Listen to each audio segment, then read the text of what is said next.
सोमनाथ सूर्यवंशींचा पार्थिव परभणीत आता दाखल झालेला आहे। महत्त्वाची आघाडीची बातमी म्हणायला हवी। परभणीत दगडफेक प्रकरणामध्ये सूर्यवंशींचा कोठडीत मृत्यू झाला होता।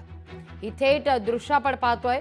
पार्थिवावर अगदी थोड्याच वेळात अंत्यसंस्कार होणार आहेत। मोठ्या प्रमाणावर महिला वर्ग देखील त्या ठिकाणी उपस्थित, तर प्रकाश आंबेडकर देखील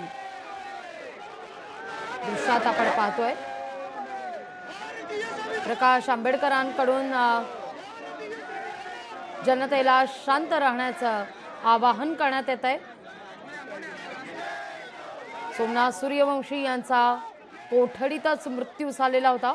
त्यांचं पार्थिव आज परभणीत दाखल झाल्यानंतर आज पार्थिवावर अंत्यसंस्कार होत आहेत।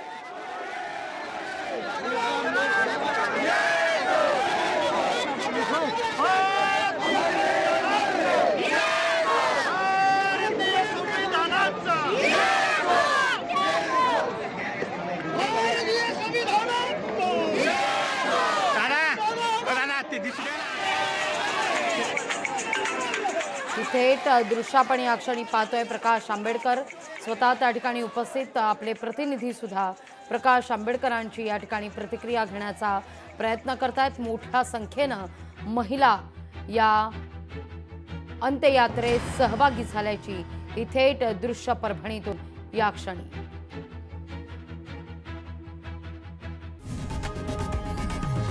लोकशाही मराठी ऐका, पहा, जागरूक रहा।